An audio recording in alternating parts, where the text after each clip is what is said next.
జగన్మోహన్ రెడ్డిపై మంత్రి నిమ్మల రామానాయుడు తీవ్ర స్థాయిలో విరుచుకుపడ్డారు. మంగళవారం నాడు మీడియాతో మాట్లాడుతూ రాయలసీమపై జగన్ వైసీపీ మొసలి కన్నీరు కారుస్తున్నారని మండిపడ్డారు. 5 ఏళ్లలో రాయలసీమకు ఏం చేశామని అక్కడి ప్రజలే జగన్ ను అడుగుతున్నారన్నారు. ఆలోచనలో భాగంగానే మరి ఆయన ఎన్టీఆర్ గారు ప్రాజెక్టులకి శ్రీకారం రాయలసీమలో శ్రీకారం చుడితే మరి చంద్రబాబు నాయుడు గారు వాటిని మరి ఆ లక్ష్యం సాధించేటువంటి దిశగా మరి ప్రయాణించినటువంటి విధంగాని ఈరోజు రాయలసీమలో ఒక తెలుగు గంగ కానీ, ఒక హంద్రీనివా కానీ, ఒక గాలేరు నగరి కానీ, ఒక వెలుగోడు బ్యాలెన్సర్ కానీ, ఒక గోరకల్లు కానీ, ఒక అవుకు కానీ, ఒక గండికోట కానీ, ఇట్లా రాయలసీమలో ఏ ప్రాజెక్టు పేరు చెప్పినా, ఏ రిజర్వాయర్ పేరు చెప్పినా కూడా గుర్తుకొచ్చేది అన్న ఎన్టీ రామారావు గారు, అదేవిధంగా మన గౌరవ ముఖ్యమంత్రి నారా చంద్రబాబు నాయుడు గారు అనేటి విషయం. ఎందుకంటే మీరందరూ చూస్తూ ఉన్నారు, ఒక కేసీ కెనాల్, ఒక ఎస్ఆర్బీసీ, ఒక బ్రహ్మసాగర్, ఇట్లా ఏ ప్రాజెక్ట్, ఏ రిజర్వాయర్ మరి ఈవేళ రాయలసీమ గుర్తుకొస్తే ఎన్టీఆర్ చంద్రబాబు నాయుడే గుర్తుకొస్తారనే విషయాన్ని సందర్భంగా తెలియజేసుకుంటూ ఉన్నా. మరి అటువంటి రాయలసీమకి ఇప్పుడే మీరు చూస్తే మరి ఈవేళ ఈ కూటమి ప్రభుత్వం అధికారంలోకి వచ్చిన తర్వాత మరి ఎక్కడ ఏ జలాశయం చూసినా కూడా జలకలతో ఉట్టిపడుతున్నటువంటి పరిస్థితి.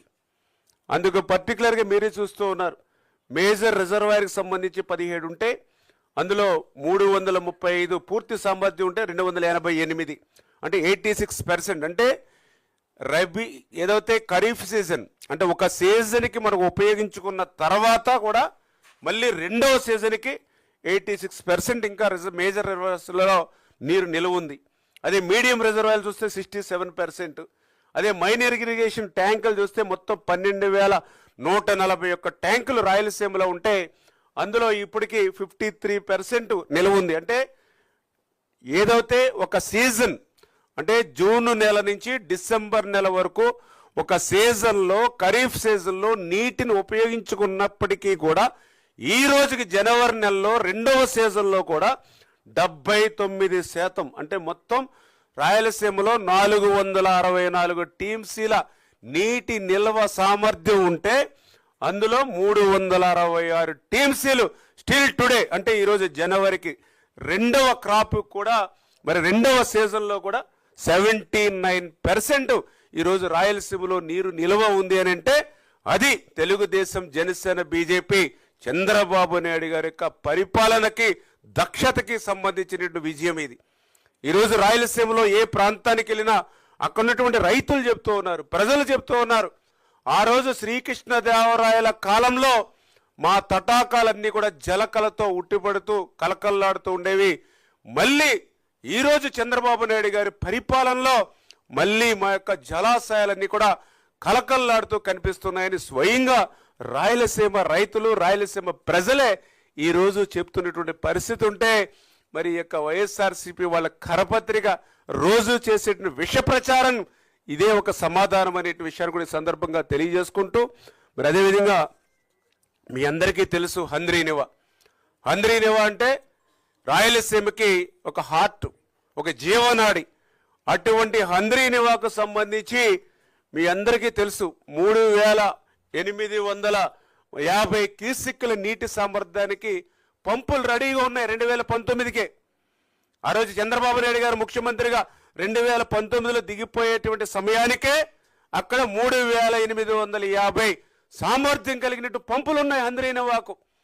నువ్వు రాయలసీమ బిడ్డ అని చెప్తూ ఉంటావు. మరి రాయలసీమ బిడ్డ అని చెప్పుకునేటువంటి నువ్వు 5 సంవత్సరాల నీ పరిపాలనా కాలంలో 3,850 క్యూసెక్కులకి రెడీగా ఉన్నటువంటి పంపులను కూడా ఉపయోగించుకోలేకపోయావు. ఎందుకు కారణం అని చెప్పి ఈరోజు జగన్మోహన్ రెడ్డి గారిని సూటిగా మేము ప్రశ్నిస్తూ ఉన్నాం. 5 సంవత్సరాలు నీ పరిపాలనా కాలంలో ఆ పంపులను ఉపయోగించుకునేటువంటి విధంగా ఒక్క పనిని కూడా ఎందుకు చేపట్టలేదని చెప్పి ఈరోజు జగన్మోహన్ రెడ్డిని సూటిగా ప్రశ్నిస్తూ ఉన్నాం.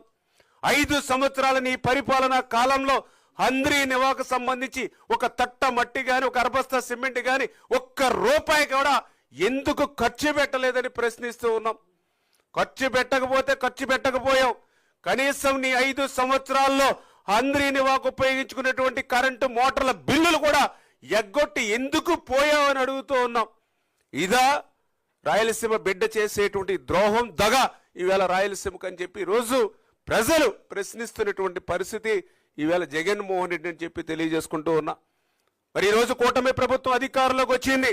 నువ్వు 5 సంవత్సరాల్లో అందరి నివాకు చేయలేనటువంటి పనిని, మళ్ళీ ఇంకొకసారి చెప్తున్నా, 5 సంవత్సరాల్లో మీరు అందరి నివాకు చేయలేనటువంటి పనిని ఒక్క సంవత్సరంలోనే 3,880 కోట్ల రూపాయలు అందరి నివాకు ఈరోజు చంద్రబాబు నాయుడు గారు ఖర్చు పెట్టి 738 కిలోమీటరు ఎక్కడో కుప్పం బ్రాంచ్ కెనాల్ లాస్ట్ పాయింట్కి ఆఖరి మైలుకి కృష్ణమ్మ నీళ్లు తీసుకెళ్ళాం.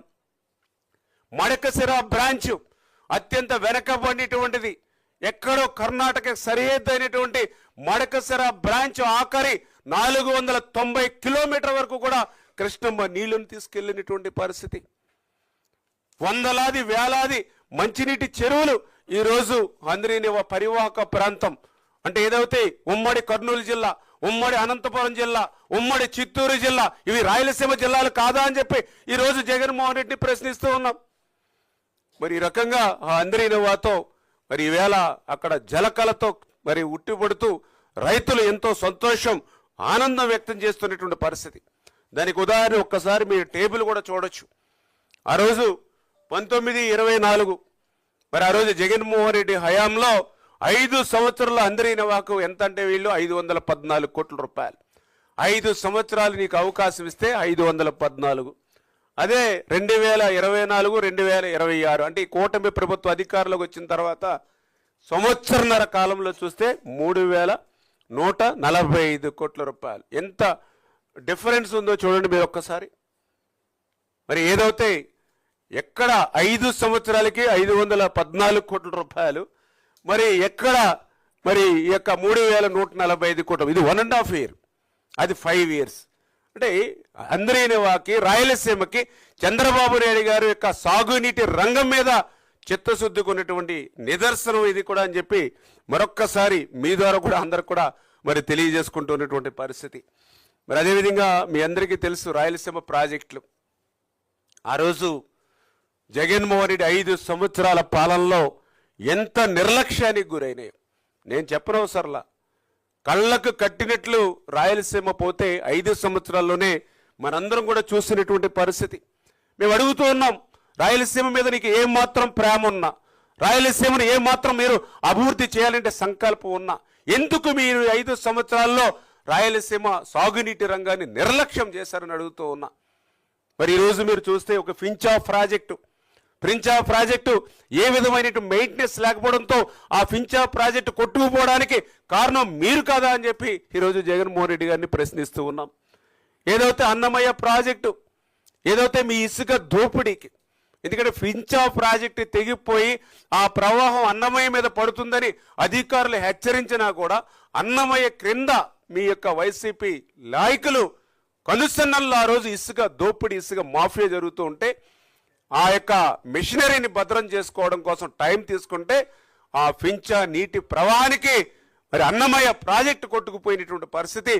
ఊళ్ళు ఖాళీ అయిపోతే 39 మంది ఆ యొక్క అన్నమయ్య ప్రాజెక్టు కొట్టుకుపోయి చనిపోతే నువ్వు కనీసం ముఖ్యమంత్రిగా ఉన్నావు, అధికారంలో ఉన్నావు, వెళ్ళి పలకరించినటువంటి పాపాన ఉందా అని అడుగుతూ ఉన్నాం. ఒక ప్రాజెక్టే కొట్టుకుపోయి 39 మంది చనిపోతే కనీసం ఆ రాయలసీమ బిడ్డల్ని పలకరించి ధైర్యం చెప్పేటువంటి పరిస్థితి కూడా లేనిటువంటి మీరు ఈరోజు రాయలసీమ గురించి ఏ ముఖం పెట్టుకుని మాట్లాడతారని చెప్పి ఈరోజు జగన్మోహన్ రెడ్డిని అడుగుతూ ఉన్నాం. ఆ రోజు చంద్రబాబు నాయుడు గారు ముఖ్యమంత్రిగా లేరు, అధికారంలో లేరు, అయినా సరే చంద్రబాబు నాయుడు గారు అక్కడ అన్నమయ్య ఆ యొక్క కొట్టుకుపోయినటువంటి ప్రాంతం గ్రామాల్లో ఊరు తిరిగి ధైర్యం ఇచ్చారు ఆ రోజు ప్రతిపక్ష నాయకుడిగా చంద్రబాబు నాయుడు గారు. అది రాయలసీమ ప్రజలన్నా చంద్రబాబు నాయుడు గారికి, కూటమి ప్రభుత్వానికి ఉన్నటువంటి ప్రేమకు అది నిదర్శనం. అంతేగాని నీ మాదిరిగా తాడేపల్లి రాజప్రసాదంలో